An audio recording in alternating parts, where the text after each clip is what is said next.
13 de enero de 2012. El crucero Costa Concordia chocó con una roca cerca de una isla italiana y empezó a hundirse. Hubo pánico. Entonces sí que hubo pánico.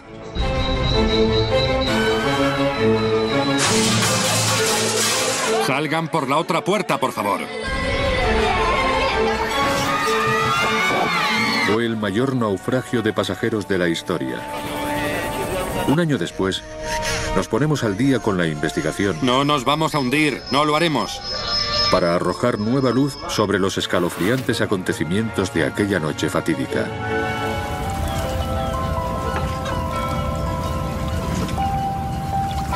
Ha pasado un año desde que el Costa Concordia se hundió en los arrecifes de la isla italiana de Giglio.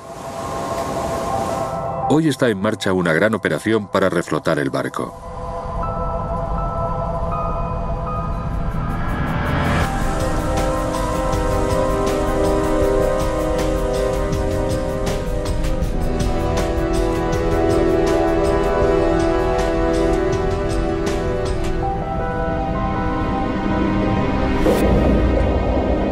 Costará unos 400 millones de dólares y es la operación de salvamento más cara y complicada que se ha intentado jamás.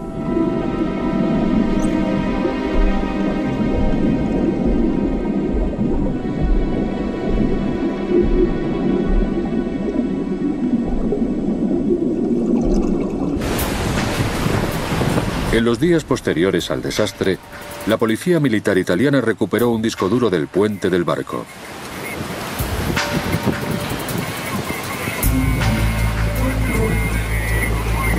Esta grabadora de datos de travesía registró la dirección y velocidad del barco, la programación del instrumental y, sobre todo, efectuó grabaciones de audio de las órdenes de los oficiales del puente. No podemos bajar a la sala de máquinas del lado derecho. Parte de esas grabaciones de audio y el informe de los investigadores judiciales ya son públicos. Aún no tenemos una visión completa de lo que pasó, pero esta información nos permite narrar la historia más exhaustiva del desastre hasta la fecha.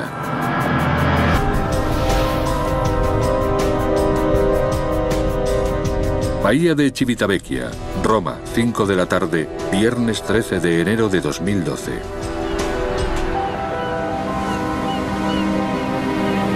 El Costa Concordia iba a zarpar en 2 horas. Va a realizar un tour por el Mediterráneo occidental. Por la noche navegaría desde Civitavecchia, por delante de la pequeña isla de Giglio, hasta Savona, en el norte de Italia. Pasábamos entre Giglio y la península todas las semanas, porque está por el camino. Para ir de Civitavecchia a Savona tienes que pasar por Giglio. Casi 700 nuevos pasajeros iban a embarcar en el crucero esa tarde. Ian y Janis Donoff, en su luna de miel, ya estaban a bordo. Parecía Las Vegas flotante. Sí, exacto. Era como rococó a gogó. Era increíble, de verdad, increíble. El lujo, el número de bares. Había sauna, gimnasio, peluquero. Y todo el té que pudieras beber.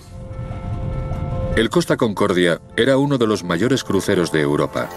Tenía 3 piscinas, 5 restaurantes, 13 bares, un casino, un salón de baile, un teatro y 1.500 camarotes. L'occasione era quella di regalare a mia moglie. Quise regalar a mi mujer unas vacaciones inolvidables por su cumpleaños. Y puedo decir que fueron realmente inolvidables. Era un barco impresionante. Precioso, precioso. Para cuidar de los 3.200 pasajeros había una tripulación multinacional de 1.000 personas. Al mando estaban los oficiales italianos, dirigidos por el capitán Francesco Schettino, de 51 años. Demos todos un fuerte aplauso a nuestro capitán, Francesco Schettino. Llevaba 6 años capitaneando cruceros.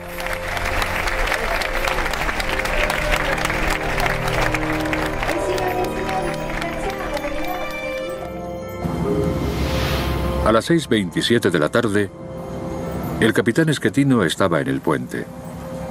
Una grabación de audio revela que, de un modo reacio, decidió cambiar la ruta planeada.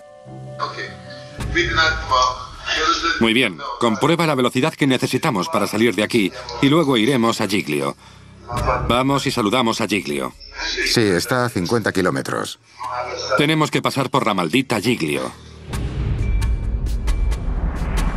Iba a desviar el barco hacia Giglio para saludar a la isla. El barco navegaría a lo largo de la costa cerca de la orilla. El capitán Schettino explicó más tarde que accedió a realizar el saludo como favor a un colega de a bordo.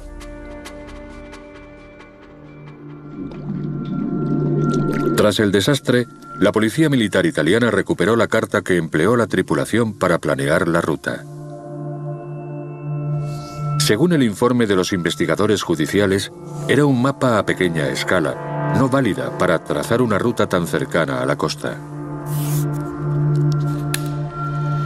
Aquí tenemos una copia del mapa que usaron a bordo del Costa Concordia.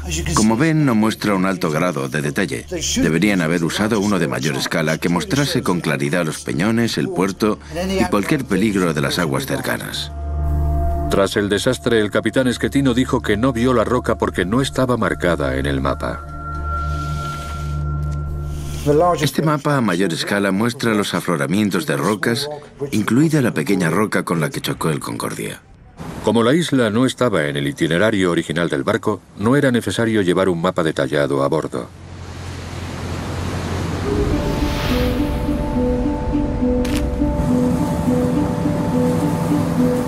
El Costa Concordia salió de la bahía y viró hacia Savona.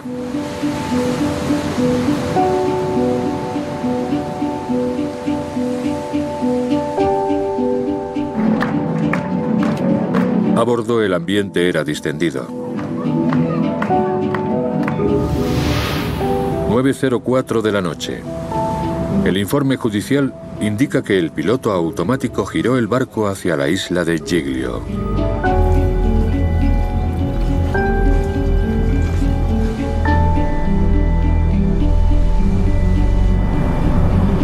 Media hora después, el capitán Schettino llegó al puente.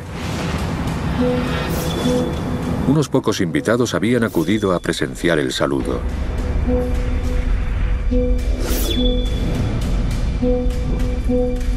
Entre la tripulación del barco se encontraba el timonel, que estaba de guardia de vigía. Y un primer oficial estaba al mando en ese momento. Un ejecutivo de la naviera, Manrico Gianpetroni, era uno de los invitados. En el puente todo está oscuro de noche. Me mantuve en silencio y en segundo plano, observando lo que hacían los oficiales para acercar el barco a Giglio. Los registros muestran que el Costa Concordia se encontraba a 7,5 kilómetros de Giglio y se dirigía hacia la isla. Navegaba con el piloto automático, que estaba programado para virar el buque antes de llegar a la isla y mantenerlo alejado a 1 kilómetro de la costa.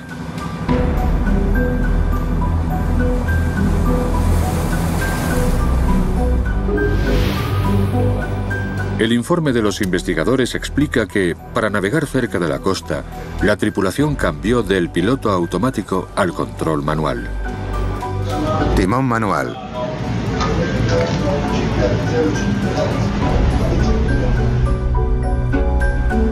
El timonel dejó su puesto de vigía y se puso al timón. Normalmente al acercarse a tierra es mejor poder hacerse con el mando del barco instantáneamente. Por eso se pone al timonel al timón, porque puede responder a las instrucciones con eficacia y rapidez. A las 9:39 de la noche, 6 minutos antes de la colisión, el capitán Schettino asumió el mando del barco. Asumo el mando. El capitán Schettino tiene el mando.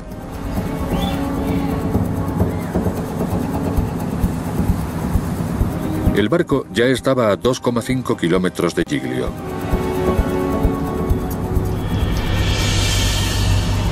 Al pasar por la isla, el capitán tenía que evitar un afloramiento rocoso llamado Les Colle. Los datos de GPS del barco revelan que viró a la derecha de modo muy gradual.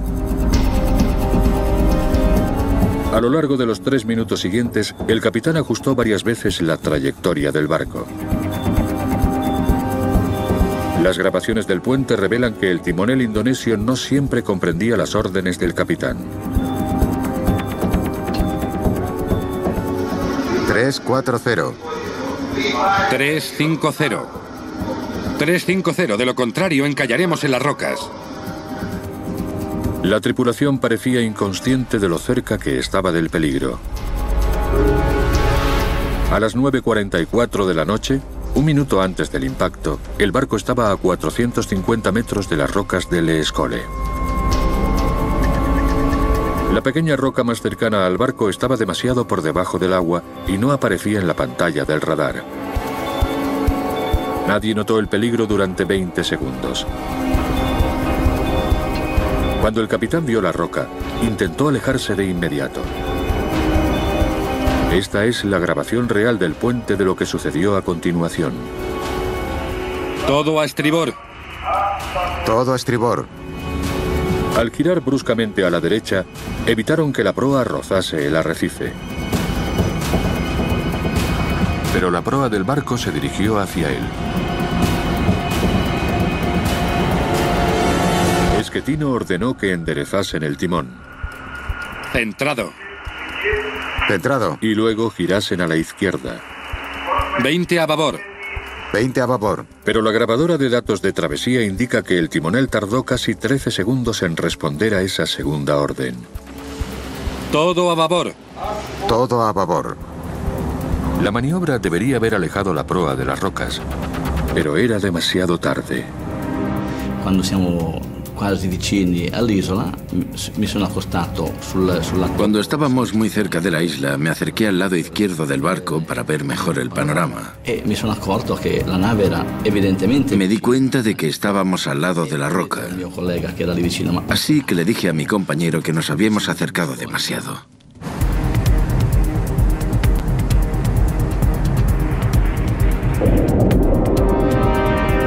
A las 9:45 de la noche, el barco chocó con la roca. El enorme impacto abrió un gran agujero en un costado del barco y arrancó una roca gigante del arrecife.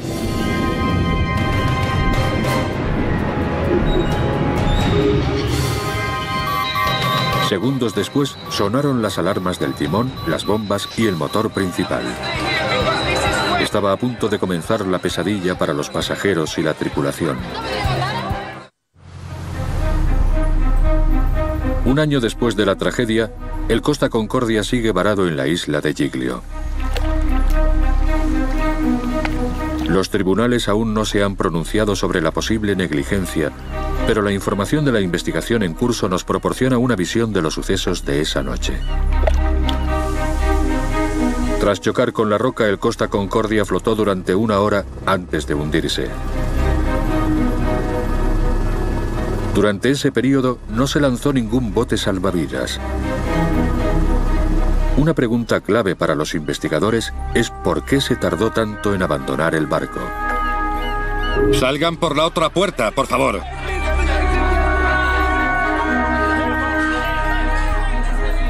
Inmediatamente después del choque, cundió la confusión a bordo.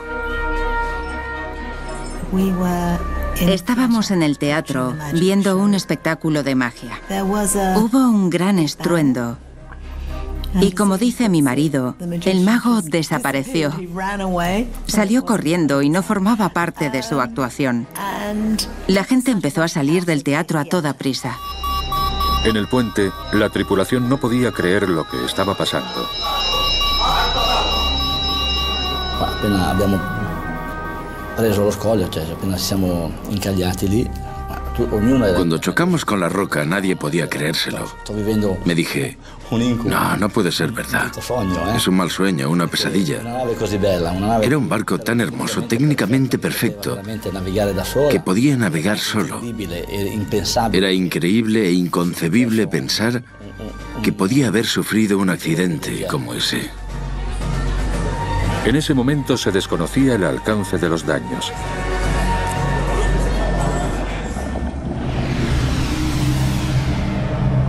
Cuando el Costa Concordia chocó, la roca actuó como un pelador de patatas y arrancó capas de metal del casco.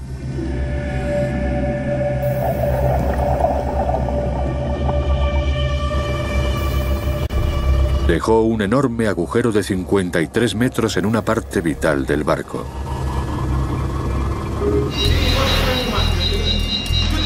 Cerrad las puertas estancas de la sala de máquinas. 9:46 de la noche. Inmediatamente después de que el Costa Concordia chocase con la roca, los investigadores estiman que 2.200 toneladas de agua inundaron la sala de máquinas. En pocos segundos, los motores eléctricos con los que funcionaba el barco se apagaron.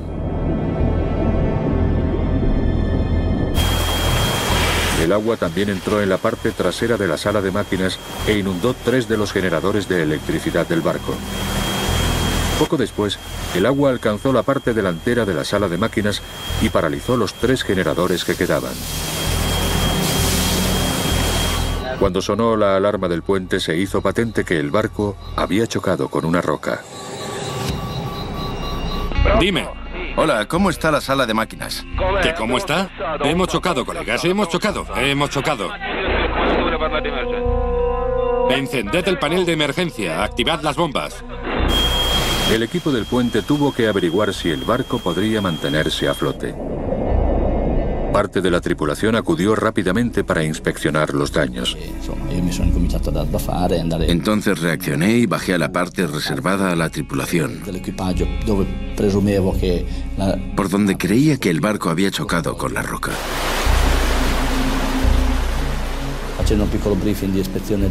Fuimos a inspeccionarlo con rapidez y en cuanto abrimos la puerta vimos que el agua estaba inundando la sala de máquinas.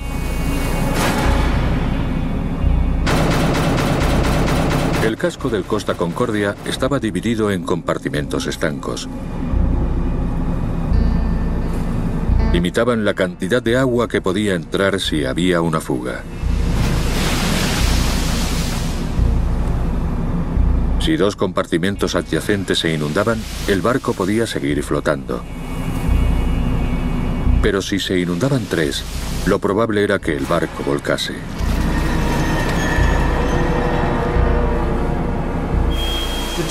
Los ingenieros examinaron los daños cuando vieron por dónde empezaba a entrar agua.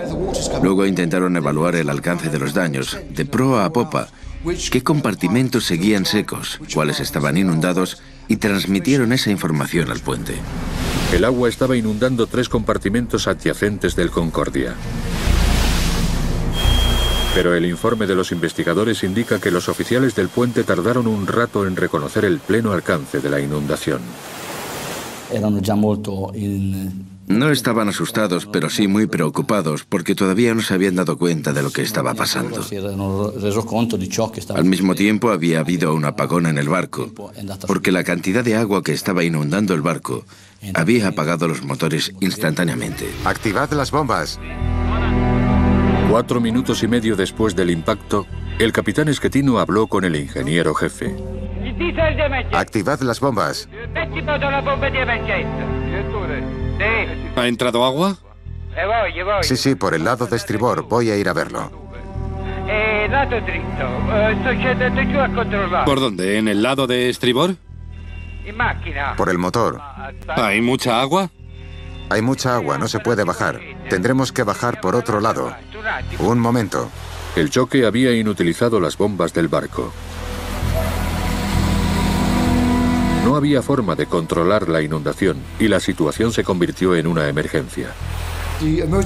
Después del accidente deberían haber hecho sonar la señal de emergencia en cuanto se hizo evidente que el barco estaba en peligro.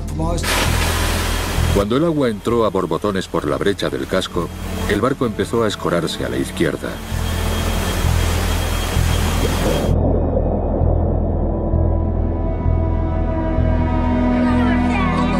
Muchos pasajeros sospecharon que pasaba algo muy grave. Pero los mensajes del barco eran tranquilizadores. Debido a un fallo eléctrico que ya está bajo control, estamos sufriendo un apagón. Nuestros técnicos están trabajando para resolver la situación. El mensaje decía que no nos preocupásemos, que no cundiera el pánico, que era un fallo de los generadores, un fallo eléctrico y que lo estaban arreglando. La gente empezó a marcharse, pero yo le dije a mi marido que ya volverían, que nosotros nos podíamos quedar y coger asientos mejores. En retrospectiva parece una locura, pero eso fue lo que hicimos. Estábamos bien y en ese momento todo marchaba bien. La situación está bajo control. Ha habido un pequeño inconveniente con el sistema eléctrico del barco.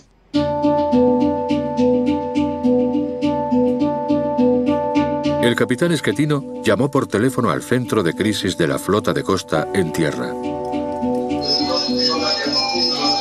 No nos vamos a hundir, no lo haremos. Pronto echaré el ancla y nos quedaremos aquí. Llamaremos a un remolcador. Según el informe judicial, 20 minutos después del impacto nadie había dado el aviso de emergencia general, la señal de que los pasajeros acudieran a los puntos de reunión. La situación está bajo control. Hemos tenido un problema técnico con el generador del barco. Ha habido un apagón. Los anuncios repetían el mismo mensaje tranquilizador. La tripulación tenía que esperar la orden del capitán antes de reunir a los pasajeros y comenzar el proceso de evacuación. No podían tomar esa decisión ellos solos. Ha habido un fallo eléctrico con un generador. Era una decisión del capitán, y en ese tipo de situación es una decisión muy difícil de tomar. Pero lo primero y fundamental debe ser siempre la seguridad de los pasajeros. Gracias por su atención. El capitán Schettino declaró más tarde que no dio el aviso de emergencia general porque le preocupaba que cundiera el pánico y se produjesen muertes. Algunos pasajeros se pusieron los chalecos salvavidas y se dirigieron a los puntos de encuentro. Pregunté a esa gente qué había pasado y uno me dijo que había un problema con los estabilizadores. Y pensamos ingenuamente, por supuesto, que como había un problema con los estabilizadores, por eso se estaba escorando el barco. Otros permanecieron donde estaban. Tras un rato pensamos que tal vez sería mejor movernos, así que decidimos volver al camarote. Había mucha gente pululando sin saber qué hacer, incluso el personal. Vimos gente con chalecos salvavidas. Vimos pasar al sobrecargo y le preguntamos lo que pasaba. Nos dijo que decían que era un fallo del generador y que por eso la gente hacía eso, pero que ellos no sabían nada, no sabían nada. Los datos del GPS revelan que 25 minutos después del impacto, el Costa Concordia se había alejado de la costa.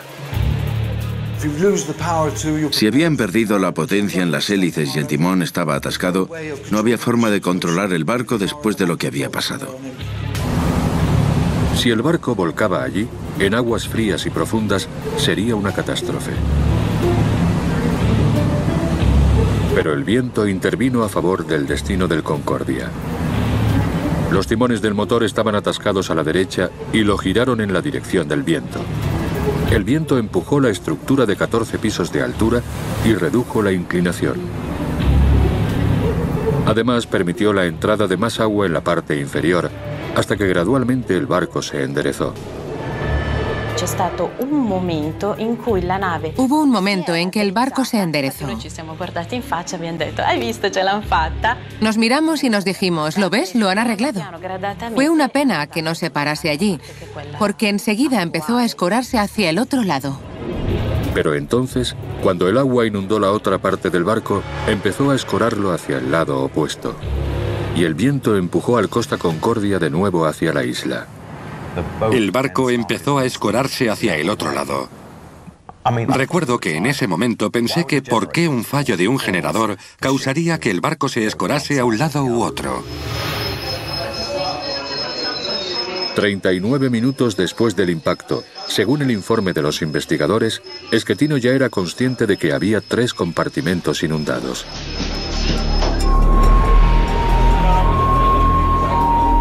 Atención, por favor, la situación está bajo control. Por favor, conserven la calma. En este momento deben dirigirse a los puntos de reunión. Están situados en el exterior de la cubierta 4.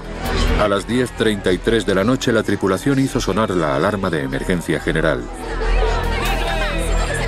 Pero las 700 personas que habían embarcado en Civitavecchia unas horas antes aún no habían realizado el simulacro de evacuación.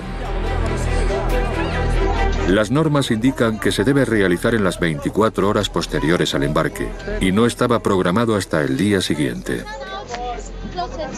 Como no habían realizado aún el simulacro de evacuación, no sabían qué significaba ese proceso. No sabían ni que la alarma significaba que tenían que comenzar el proceso. Y tampoco sabrían dónde estaba su punto de encuentro. En los puntos de reunión nadie sabía qué hacer. Todo el mundo daba vueltas esperando instrucciones. A las 10:44 de la noche, el Costa Concordia rozó el lecho marino por segunda vez.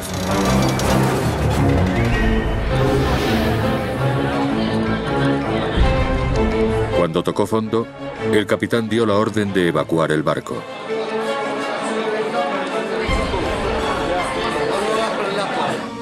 Entonces hubo pánico. Entonces sí que hubo pánico. Los 4.200 pasajeros y tripulantes que iban a bordo iniciaron una batalla a contrarreloj. El barco estaba volcando lentamente.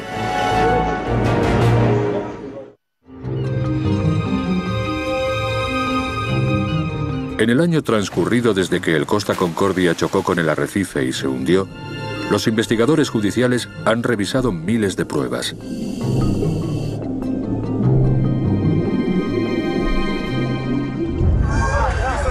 Gracias a los descubrimientos publicados, podemos atisbar el horror de la última fase del desastre.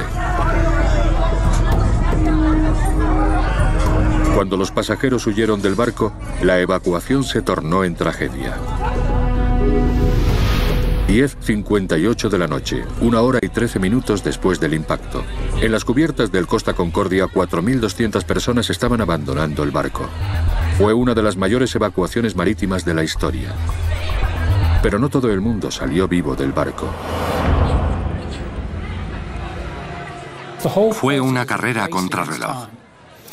Una carrera para reunir a los pasajeros en los puntos de encuentro. Y luego otra carrera para meter a los pasajeros en los botes salvavidas. Cuanto más se retrasaban, más posibilidades había de que el barco adoptase un ángulo de inclinación que impidiera que los pasajeros se movieran y se reuniesen con facilidad. La familia con el niño, que venga. Venid aquí, venid. El niño pequeño. Mucha gente se me acercó. Me preguntó qué hacer e intenté ayudarla. Intenté que se pusiera los chalecos salvavidas. Había gente dando vueltas o con el chaleco en la mano. Tenían que hacer algo. Pero ya era un desastre. No pude hacer bien mi trabajo.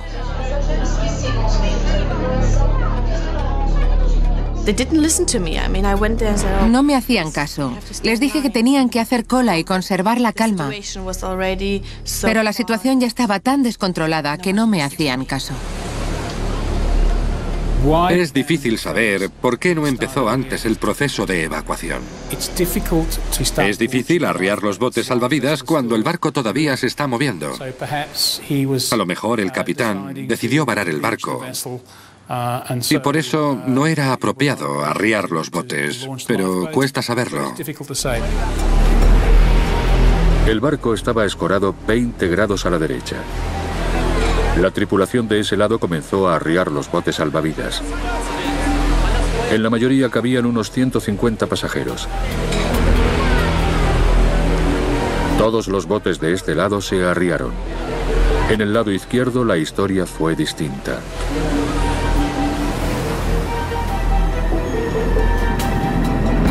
Allí, Ian y Janice estaban en su punto de encuentro de la cubierta 4, esperando para subir a su bote salvavidas. Todo el mundo empujaba y se apelotonaba para subir. Por algún motivo, un miembro de la tripulación decidió asumir el mando y empezó a contar gente. Vamos a contar, por favor, a ver. 1, 2, 3, 4, 5... Creo que perdimos 15 o 20 minutos en ese proceso. Así que cuando decidieron arriar el bote, ya no pudieron hacerlo. Intentaron alejar el bote salvavidas del barco para arriarlo, pero no fue posible, porque estaba atascado en el costado del barco y la gente casi se caía de los botes salvavidas. Luego no se oyeron más que gritos. Gritos, gritos y gritos. Todo el mundo gritaba.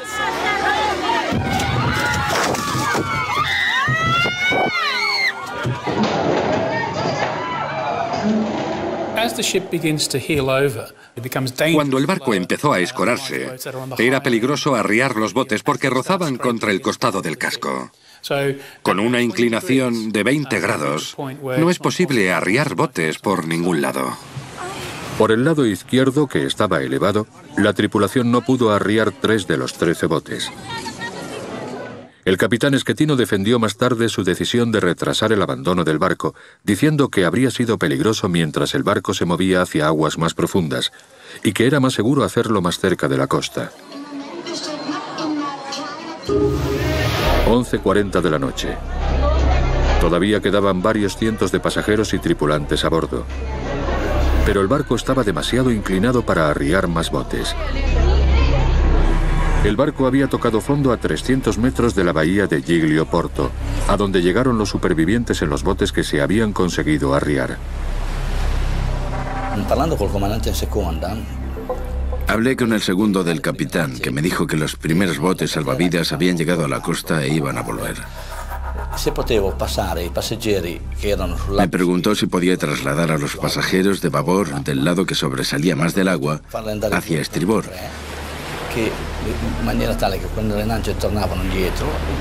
Para meterlos en los botes salvavidas que iban a regresar. Entonces llegó un oficial y nos dijo que fuésemos al otro lado porque era más fácil subirse desde allí a los botes. Nos sentamos y bajamos deslizándonos, porque entonces ya no se podía caminar.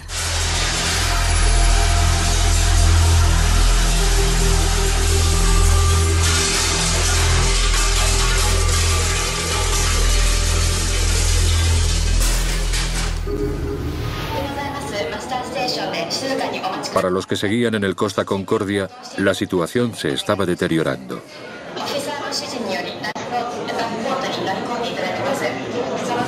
18 minutos después de medianoche, la Guardia Costera informó de que el barco estaba a punto de volcar.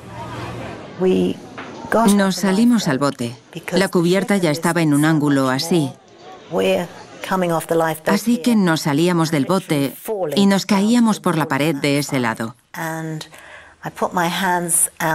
Saqué las manos para no chocar contra la pared y me rompí un dedo. Creí que nos íbamos a hundir y no teníamos ninguna posibilidad de salir porque estábamos en un espacio cerrado.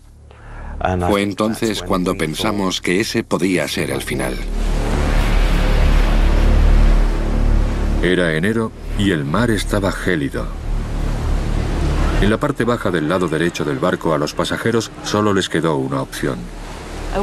Cuando el agua casi llegó a la cubierta 4, la gente empezó a saltar. Ya no se podía volver al otro lado del barco. Así que pensé que íbamos a tener que saltar al agua, aunque no quería, porque estaba helada. Pero nos metimos en el agua, por encima de la barandilla. Intenté alejarme del barco. Empujé con los pies para alejarme, porque ya había cosas que caían desde el barco. Se me acercó un bote salvavidas y le grité que por favor no me dejase, que me sacase de allí. Stephanie Schaefer se vio obligada a saltar desde la proa del barco. Los oficiales del barco, incluido Schettino, estaban en la parte central del barco, en el mismo lado. Unos 20 minutos después, el capitán de la Guardia Costera, Gregorio Di Falco, llamó al teléfono móvil de Schettino. El capitán del Concordia estaba en un bote salvavidas. Schettino, escúchame. Hay gente atrapada a bordo. Tienes que volver. Tienes que ir con tu bote salvavidas debajo de la popa del barco. Allí hay una escalerilla. Trepa por la escalerilla. Sube a bordo y dime cuánta gente queda en el barco. Bajo la ley marítima italiana, el capitán debe ser la última persona que abandona el barco. Ya hemos abandonado el barco. ¿Has abandonado el barco con 100 personas a bordo? No abandoné el barco. El barco se escoró a un lado y salí catapultado hacia el agua. Schettino explicó luego que había resbalado y caído a un bote salvavidas. Estuvo a punto de que le aplastase el barco y se vio obligado a alejarse. De lo contrario, habría muerto. Cuando los supervivientes llegaron a la costa de la isla, los vecinos les abrieron sus casas. El pasajero Paolo Rona se unió a los rescatadores de los barcos que acudieron a ayudar. Decidimos inspeccionar la posición más crítica. El lado escorado hacia el agua, donde vimos linternas de chalecos salvavidas, y comenzamos la misión. La primera misión fue en el barco, con 2 buceadores que saltaron al agua y lucharon por romper la ventana, que tenía un cristal triple. Una vez que lograron abrir un agujero en la ventana, pudieron entrar dentro. Nos pasaron a esas personas y las subimos a bordo. Y allí encontramos otra persona fallecida. La mayoría de pasajeros que murieron esa noche se ahogaron cuando el agua inundó los pasillos del barco. Otros fallecieron de hipotermia en el gélido mar. Para la mayoría de los 400 pasajeros que quedaban a bordo, ya solo quedaba una escapatoria. Alguien lanzó una escalerilla desde el nivel superior del barco que rodeaba toda la curva del casco hasta abajo. Y empezaron a subir guardias costeros italianos, pidiendo a la gente que bajase con cuidado. Fue como una serpiente de seres humanos bajando muy lentamente en la oscuridad. Yo bajé de peldaño en peldaño sobre el trasero y de repente noté que me agarraban por los brazos y los tobillos y me sacaban de la escalerilla y me metían en un bote salvavidas. A las 2:30 de la madrugada aún quedaban unas 200 personas a bordo. Para llegar hasta los pasajeros decidí caminar por la pared, que tenía puertas hacia adentro, pero la tercera o la cuarta puerta se abría hacia afuera, como si fuera una trampa. Así que desaparecí dentro. Caí de la cubierta 4 a la 3 y aparecí abajo en el restaurante. Poco antes de las 5 de la mañana, la evacuación masiva ya casi se había completado. Solo quedaban 3 personas vivas en el barco. Una de ellas era Manrico. Me miré bien y vi que tenía una pierna rota. Fue dramático. Si no hubiera tenido la pierna rota, habría podido salir de allí yo solo. Al amanecer, la escena era devastadora. 30 personas habían muerto en el accidente y 2 más habían desaparecido.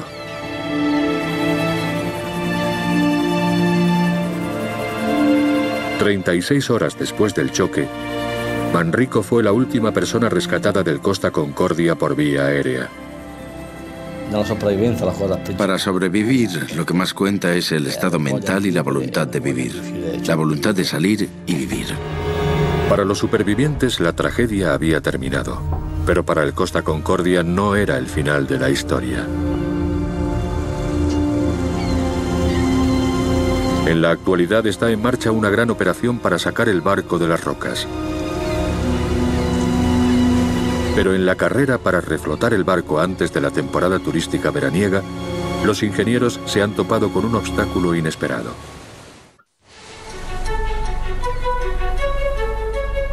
Un año después, el Costa Concordia sigue encallado donde tocó fondo.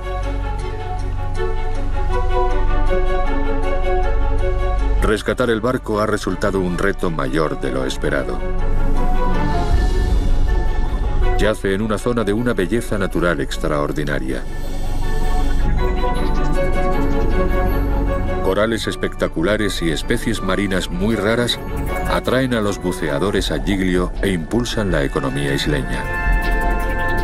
Al retirar el barco, los ingenieros no pueden dañar ese paraíso submarino.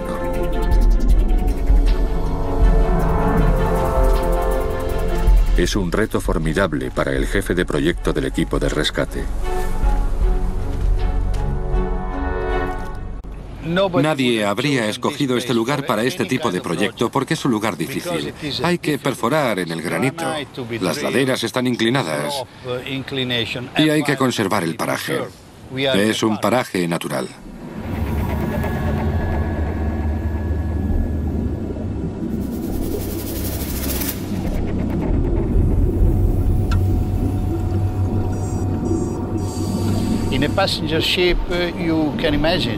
Un barco de pasajeros es como una pequeña ciudad. Cada camarote tiene colchones, un sofá y alfombras. Imagínense la cantidad de objetos que hay. Y tras una temporada en el agua, todos esos objetos se convierten en contaminación y se produce una diseminación masiva por todo el mar. Para reducir el peligro de contaminación, Giroto planea reflotar el barco de una sola pieza, manteniendo dentro todos los objetos que quedan. Pero costará unos 400 millones de dólares. Es la operación de salvamento más cara de la historia. Para elevar el barco de una sola pieza, los ingenieros tienen que instalar 24 enormes cadenas para impedir que resbale por el arrecife. Luego rellenarán el hueco con 20.000 toneladas de bolsas de cemento. Después, construirán una plataforma gigante sobre la que descansará el barco. Conectarán 15 grandes tanques de acero al casco y tenderán cables desde la plataforma submarina hasta unos potentes gatos soldados a los tanques. A lo largo de 2 días, los gatos elevarán lentamente el barco hasta enderezarlo sobre la plataforma. Luego conectarán más tanques al casco. Los llenarán de aire y reflotarán el barco.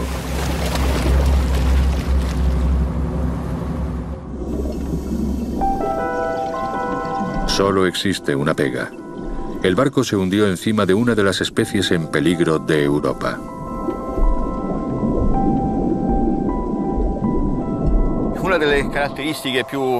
Uno de los rasgos más importantes de la zona es que es el hogar del pina, un mejillón gigante.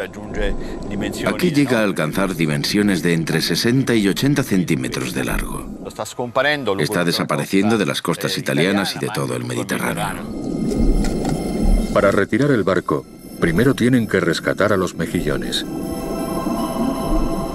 Ya hemos sacado unos 180 o 200 ejemplares a mano, uno a uno, con mucho cuidado. Era importante no dañarlos, no romper las conchas y mantenerlos bajo el agua todo el tiempo.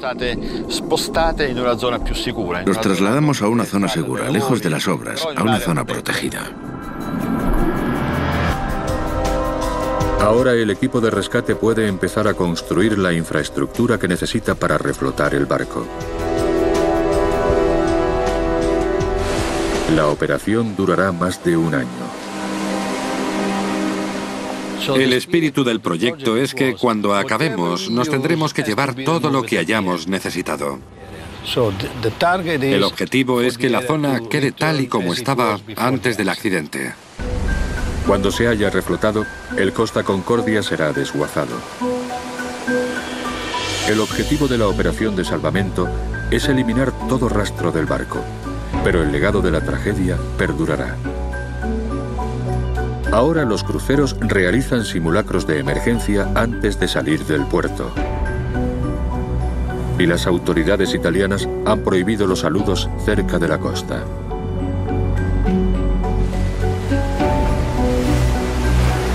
Un año después, los supervivientes de esa noche fatídica están esperando que los tribunales italianos decidan de quién fue la responsabilidad.